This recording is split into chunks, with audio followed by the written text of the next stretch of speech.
O áudio que vocês vão ouvir agora é parte do podcast Xadrez Herbal. Caso vocês queiram ouvir mais sobre esse assunto e outros temas de política internacional, é só ir em xadrezherbal.com.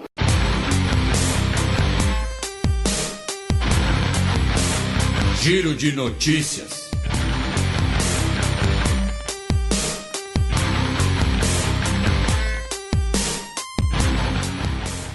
Notícia do último domingo, dia 8 de setembro. Estado de saúde de presidente levanta rumores de possível golpe no Gabão.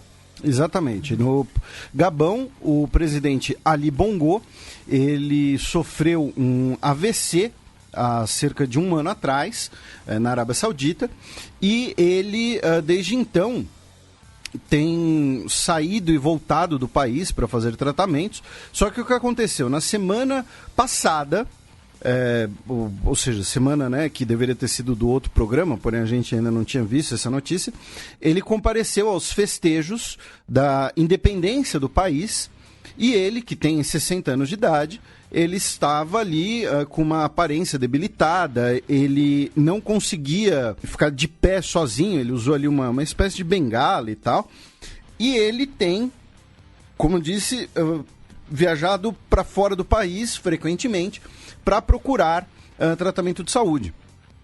E nisso, alguns outros elementos do governo, incluindo aí setores militares, estão comentando, estão temendo que o país fique muito enfraquecido, que o país ali estaria sem liderança, né? Então já começaram a surgir alguns rumores de que é possível que ele seja substituído eventualmente no poder.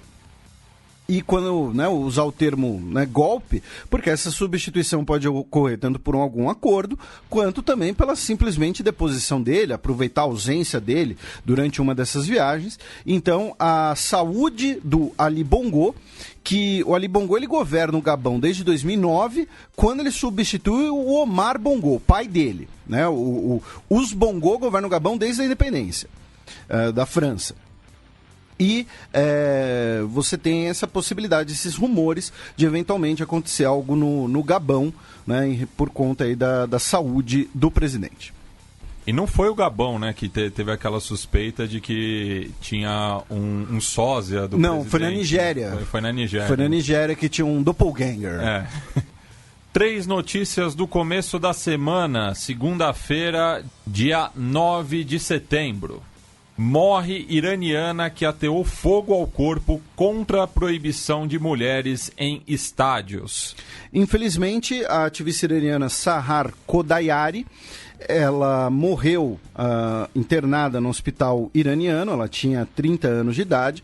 Ela havia sido condenada a 6 meses de prisão por ter entrado num campo de futebol, num estádio de futebol, disfarçada, entre aspas, de homem, ela que ficou conhecida como garota azul, Blue Girl, né, por conta de estar ali com uma roupa azul. Porque justamente são as cores do clube dela, né, o Stengal, que a gente explica mais no Fronteiras Invisíveis sobre o Irã. Que nós fizemos em 2 partes, inclusive. Sim, E ela, em protesto, no início da semana, ela havia ateado fogo ao próprio corpo, em frente a um tribunal em Teherã, né? E aí ela durante o intervalo, justamente, da sessão. E aí ela foi hospitalizada, porém não resistiu e acabou falecendo, né? Isso acabou levando a alguns protestos e também alguns pedidos de boicote. O próprio Clube Estegal manifestou um comunicado se solidarizando à família da moça, que era formada em Ciências da Computação, e o Ali Karimi, que a gente até menciona também no Fronteiras, é um dos principais jogadores do futebol iraniano, jogou no Bayern de Munique, né, teve uma carreira de certo destaque, disse que os jogos do restante do campeonato deveriam ser boicotados pelo público, tá? Então, infelizmente, essa notícia. E também em relação ao Irã, agora nas relações com o Reino Unido, o petroleiro que havia sido, né, confiscado em Gibraltar e foi libertado. Ele havia sido libertado sob o compromisso escrito de autoridades iranianas de que o navio não levaria petróleo à Síria. Porém, o navio foi fotografado aonde? Em Tartu, na Síria. Tá? Ele mudou de nome, tá? Mudaram o nome do navio, que se chamava Grace One, agora é Adrian Daria, e foi visto na Síria e, muito provavelmente, desembarcaram a sua carga, né, que, novamente, muito provavelmente era petróleo. Isso tudo são imagens de satélite, por isso que ainda é muito provavelmente. Agora as autoridades britânicas estão tentando confirmar, né, de que se você teve o desembarque ou não de cerca de 2 milhões de barris de petróleo, e caso isso aconteça, o Reino Unido disse que vai, por conta da própria declaração por escrito do governo iraniano, compromisso do governo iraniano, vai tomar atitudes tanto para eventualmente confiscar novamente o navio, quanto possivelmente, né, você impor alguma sanção no valor da carga, alguma coisa assim. Lembrando que, muito provavelmente, o navio vai ter que passar por Gibraltar de novo. Tá? Eu não sei dizer se esse navio ele não passou pelo canal de Suez por conta do seu tamanho, ou se ele não passou pelo canal de Suez por uma questão política, tá? Então, assim, o fato é, na viagem de ida, que ele foi do Irã para a Síria, ele contornou o continente africano e passou pelo Estreito de Gibraltar. Se ele for fazer a mesma rota na viagem de volta, aí, né, é possível que ele, né, acabe passando por autoridades britânicas também. E se vocês checarem, vocês vão ver que o nome atual dele é o 4º nome adotado desde 2006. Tá? Ele era o Overseas Meridian, depois virou Meridian Lion e depois virou Grace One e agora o Adrian Daria. Tá? Então, assim, é um navio aí que, né, tem mudado bastante de nome, não sei se porque mudou o dono, não sei se por superstição, não sei se para, né, disfarçar aí alguma coisa. Então, vamos ver aí como vai ser a viagem de volta. Tufão causa alagamentos, morte e falta de luz no Japão. Infelizmente, tivemos, né, mais um desastre natural. O tufão Fashai passou pela região metropolitana de Tóquio, deixou pelo menos uma pessoa morta, uma mulher japonesa de cerca de 50 anos de idade, que foi carregada pelos ventos na rua, os ventos de até 207 quilômetros por hora. Além disso, deixou várias regiões alagadas, mais de 800 mil casas sem energia elétrica e também destruiu uma usina de energia solar. E, além disso, também em relação, né, a outra tragédia natural, o número de mortos nas Bahamas após a passagem do furacão Dorian subiu para 50 e ainda temos cerca de 70 mil pessoas desabrigadas no arquipélago e países da região estão mandando recursos, países da Europa, os Estados Unidos estão ali já mandando recursos, mandando pessoas para ajudarem nas buscas e no atendimento dessas pessoas desabrigadas. Ataques aéreos matam 18 combatentes pró-Irã na Síria. Nós tivemos, né, esses ataques aéreos, muito provavelmente israelenses, embora ninguém tenha reivindicado o ataque. Desses 18 mortos, o governo sírio disse que ninguém morreu, tá? Que isso é propaganda.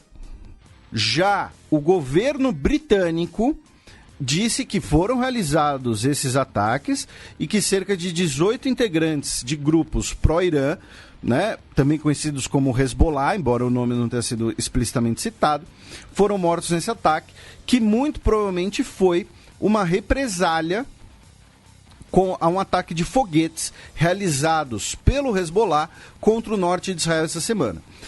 Aí teve uma outra notícia, não tem nada confirmado, digamos assim, não tem nada muito explícito ainda, está tudo na possibilidade, no boato.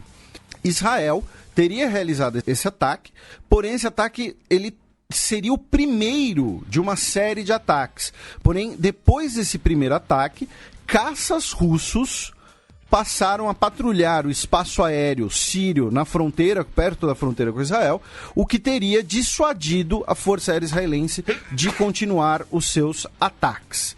Tá? Então, né, como eu disse, isso daí tudo ainda está no boato, nada confirmado. Vamos ver.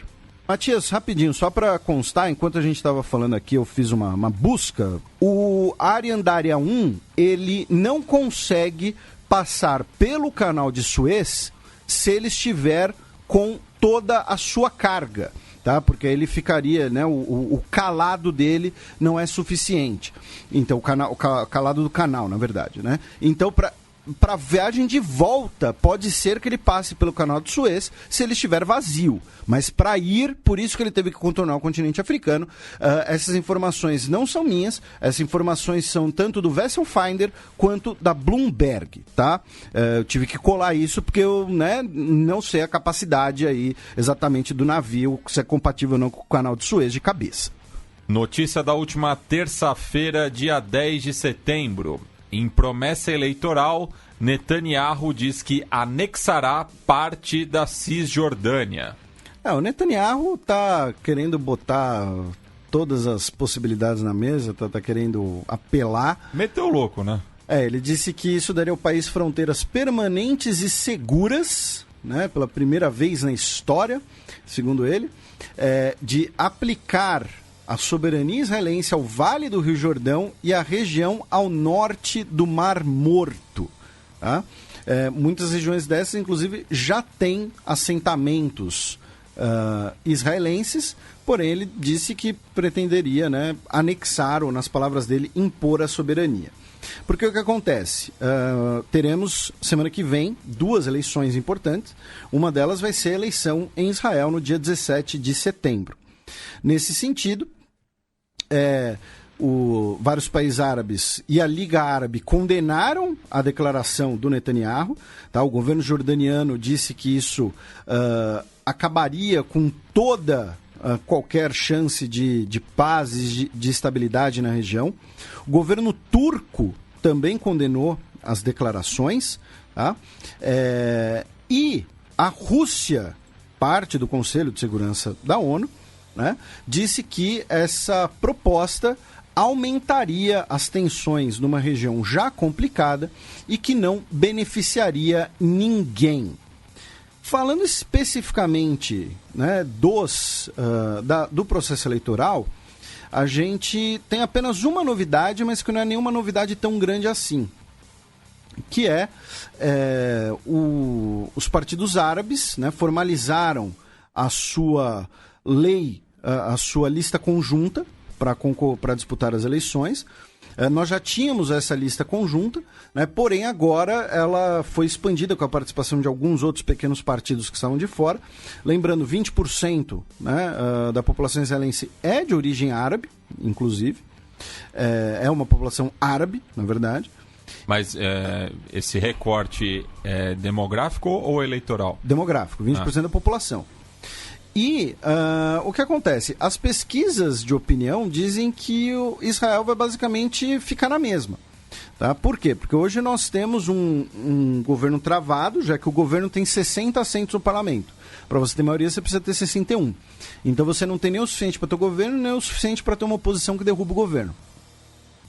E a gente cobriu, né, bastante as eleições israelenses no início desse ano. E, como eu disse, quase tudo se mantém. Então não tem muito de diferente, muito que a gente possa adicionar. O Israel Beitenu né, que é o partido do Lieberman, tem crescido muito.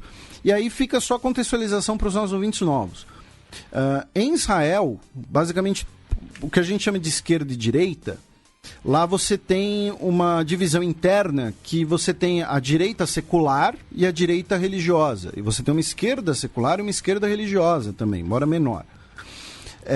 E a direita secular, representada pelo Israel Beitenu, que é especialmente da comunidade de origem russa e outros, digamos assim, nacionalistas seculares, entrou em conflito com a direita religiosa, especialmente pelo fato da direita religiosa ser isenta do serviço militar obrigatório.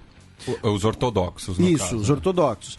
O Lieberman, que foi ministro da Defesa, que é o segundo cargo mais importante de Israel, disse que isso é um absurdo porque você cria ali parâmetros diferentes para uma mesma população, você discrimina internamente. Então, hoje, as previsões da eleição reproduzem um parlamento muito parecido com o que já existe. Tá? Na verdade, com uma ligeira queda do Likud, uma ligeira queda do azul e branco, que é, digamos assim, uma direita moderada secular, um pequeno aumento do Israel Beitenu, um pequeno aumento da lista conjunta, os outros partidos ficando ali em posições parecidas, né, os partidos religiosos, os partidos mais à esquerda. Então, no fim das contas, tudo indica que Israel vai continuar com o parlamento travado.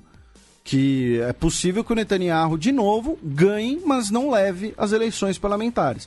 Vamos ver quais serão os resultados, tá? Não pode mais ter pesquisas, né? Porque já está lá no período de véspera de eleição, vai ser, repito, dia 17. Vamos ver como é que vai ser. Ainda na terça-feira, em Hong Kong, 10 mil manifestantes vaiam o hino chinês durante partida de futebol. Isso, para quem costuma dizer, né, que futebol é política, né, futebol é alienante e tal, a gente sempre tem historicamente várias manifestações políticas em estádios, né, e nesse caso, por quê? Porque você não tem como prender o estádio inteiro, né, então você vai lá e canta, e grita, e xinga, enfim. E aí vaiaram o hino chinês. O que é uma prática comum nas modalidades esportivas em Hong Kong, né? Isso. É que agora estão acentuadas, né? Hong Kong tem sua própria, né, seleção e, inclusive, perdeu, né, por 2-0 a partida contra o Irã, eliminatória da Copa do Mundo. Hong Kong é sempre saco de pancada, né, dos grupos que participam. E, junto com isso, tivemos mais manifestações em Hong Kong, mesmo com o anúncio da retirada do projeto de extradição. Tivemos, inclusive, muitas bandeiras dos Estados Unidos, pedidos de apoio ao Donald Trump. E aí tivemos um problema aí diplomático, que foi o seguinte: um ministro alemão recebeu um dos líderes dos protestos em Hong Kong, e o governo chinês disse que isso é uma interferência em assuntos internos, convocou o seu embaixador, né, convocou o embaixador alemão na China para prestar ali algumas satisfações e tudo mais, né, porque né, o ministro de Relações Exteriores alemão, o Heiko Maas, não devia ter se encontrado com um dos líderes dos protestos. E o fotógrafo Charlie Cole faleceu essa semana. Ele, que estava com 64 anos de idade, faleceu de sepse. E caso você não saiba quem é ele, você sabe quem é ele porque você conhece pelo menos a obra dele. Ele foi o fotógrafo que registrou o Homem do Tanque, né? Aquele manifestante chinês com sacolas de compras que parou na frente de uma coluna de tanques em 1989. Tá? Uma imagem que aí entrou para a história. Acho que todo mundo já deve ter visto essa imagem. E repito, muita gente às vezes vê essa imagem, a imagem em zoom. Tipo, o cara parar na frente de um tanque. O ideal é a foto grande, porque é uma coluna de tanques. E ele está parado na frente.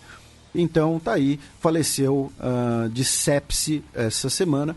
E por isso que, se você sentir sintomas de infecção, procure atendimento médico, não enrole, porque infecções, mesmo as mais simples, podem matar. E eu não estou sendo sarcástico quando falo de procure atendimento médico. Notícia de ontem, quinta-feira, dia 12 de setembro. Prenderam o príncipe nigeriano. Dezenas de africanos são presos em esquema de transferência de dinheiro. Dear friend. A manchete da BBC é só a segunda parte. O prender o príncipe nigeriano foi autoria minha. Mas tivemos cerca de 250 pessoas presas em 10 países diferentes. Desses, 167 eram nigerianos. Uma ação policial conjunta de Nigéria, Gana e Quênia. Tá? O FBI colaborou. Foram apreendidos cerca de 4 milhões de dólares e calculam que até 118 milhões de dólares estejam ali em contas e guardados e tudo mais. E eram fraudes de transferência de dinheiro, estelionato e duplicação de identidades bancárias. Né? Então a pessoa ia lá e clonava cartão, alguma coisa assim. Mas assim, deixando muito claro, tá? Um dos scams é de money transfer. Então é bem a coisa do... eu sou um príncipe nigeriano, eu tenho aqui 20 milhões de dólares, mas eu preciso fazer um depósito de 5 mil dólares para liberar. Então se você me der 5 mil dólares, eu vou te dar 1 milhão. Porque é isso que príncipes nigerianos fazem. Eles mandam e-mails para desconhecidos pedindo dinheiro. Então se você já caiu aí num evento desses, meus pêsames, mas assim, né? Difícil de defender, né, amigão? Abaixa o volume porque lá vem Breaking News. Pô, hoje você gritou mesmo. O pessoal falou que tava com saudade. Tá aí, ó. Família de Robert Mugabe chega em acordo com o governo para funeral. Primeiro, o governo do Emmerson Mnangagwa anunciou que ele seria sepultado no monumento do Acre dos Heróis Nacionais, né, que fica em Harare. E a família falou, olha, o governo não consultou a gente nada sobre isso, na verdade a gente ia levar os restos mortais dele para a vila de origem dele, para realizar alguns rituais tradicionais. E aí o governo falou, não, a gente vai colocar ele no monumento dos heróis nacionais e tudo mais. E aí chegaram num acordo em que ele nesse momento está sendo velado em público, o corpo do Robert Mugabe. Depois vai para a vila de origem dele, tá? Onde vai passar por esses rituais tradicionais e tudo mais. E aí depois, tá? Ele vai... a vila se chama Kutama, tá? E aí ele vai, o corpo será retornado para a capital, onde vão construir um mausoléu nessa área de monumento, tá? Especificamente para ele. Tá? Amanhã também vão ocorrer algumas cerimônias de Estado com a presença do atual presidente, que foi o que derrubou o Mugabe. E alguns chefes de Estado de países vizinhos são esperados, a presença deles é esperada. E aí eu queria aproveitar, meu caro Matias, e fazer um comentário, porque teve alguns comentários sobre isso no programa passado, tanto no Twitter como no site do Xadrez Herbal, que foi o seguinte, né? Um deles, por exemplo, falou que ficaram esperando dizer que o Robert Mugabe estava no colo do capeta, recepcionado pelo Pinochet, porém que a gente tratou diferente porque ele era de esquerda. E, assim, primeiro, eu deixei muito claro de que o Mugabe se tornou uma figura tirânica, se tornou uma figura condenável, e a gente nunca defendeu a ditadura do Mugabe, nem quando a gente falou da crise do Zimbábue. Tá? Os programas ali 120 e 121. Se foi falta do termo no colo do capeta, o Mugabe foi pro colo do capeta, tá? O que a gente falou, e aí, né, e não permite essa simetria, é que o Mugabe, o histórico do Mugabe, ele é sim mais complexo do que a média. Por quê? Porque antes de se tornar um tirano corrupto, que ocasionou morte de pessoas, causou pobreza no seu país, desviou dinheiro para um estilo de vida luxuoso, pessoal, que foi o que a gente comentou, o estereótipo que a nossa geração conhece, o cara lá com os ternos coloridos e tudo mais. Antes disso, ele liderou um processo de independência contra um regime racista, contra um regime que dizia que ele era uma pessoa inferior por conta da cor de pele dele, sendo que ele estava no país dele, no país dos ancestrais dele. Ele escreveu livros, ele foi um líder importante no contexto de independência, não só contra uma posse colonial europeia, mas contra um regime institucionalmente racista. Tá? Aí teve gente que comparou ali com Pinochet. Né? O Pinochet, ele não foi uma liderança por uma independência, por um movimento legítimo. Ele foi uma liderança num rompimento de lealdade constitucional para dar um golpe, governar para si, com violência, com corrupção, depois viver sob privilégios. Isso quer dizer que o Mugabe não teve violência e corrupção? Não. O que a gente quis colocar, e colocamos, até porque muita gente entendeu, foi que não foi defender o Mugabe ditador. Foi dizer que o personagem do Mugabe é um personagem muito mais extenso e complexo do que apenas o ditador. E aí, eu preciso falar isso, né? Porque assim, a gente não disse que a ditadura do Mugabe até fez coisas boas. A gente falou da liderança do Mugabe antes dele ser um ditador. Antes dele se tornar um ditador. Teve até um ouvinte nosso que disse no Twitter que ele personificou lá aquele ditado do... Ele foi o herói que viveu o suficiente para virar o vilão. E aí, tem uma coisa que eu preciso dizer, que é o seguinte. Eu entendo, por exemplo, o comentário do nosso ouvinte Igor de Mendonça, que recentemente a gente fez até lá um correio elegante com ele sempre comenta, que ele reclamou que a gente não pegou tão pesado como o Mugabe. Ponto. Agora, teve outros ouvintes, né, inclusive um lá usando outro nome, como se não tivesse detector do IP e tudo mais. Teve uns 3 ou 4 ouvintes que criticaram não, vocês batem no Pinochet, mas não bateram no Mugabe. Cara, se o que te ofendeu é o paralelo com Pinochet, isso diz mais da cabeça da pessoa do que da minha. Entendeu? Então, assim, como eu disse, se foi falta de ser explícito, o Mugabe está no colo do capeta. Mas pelo que ele fez depois da luta pela independência. Tá? A luta pela independência contra um governo institucionalmente racista é Locke.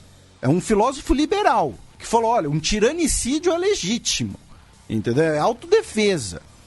Então, assim, mas o Igor que cobrou, falou, vocês deviam ter pego mais pesado no Mugabe? Perfeito. Agora, vocês não pegaram pesado com o Mugabe, mas pegam com o Pinochet, se ofendendo com esse paralelo, então querendo defender de forma violada o Pinochet, desculpa. Aí isso fala mais da sua cabeça do que da minha.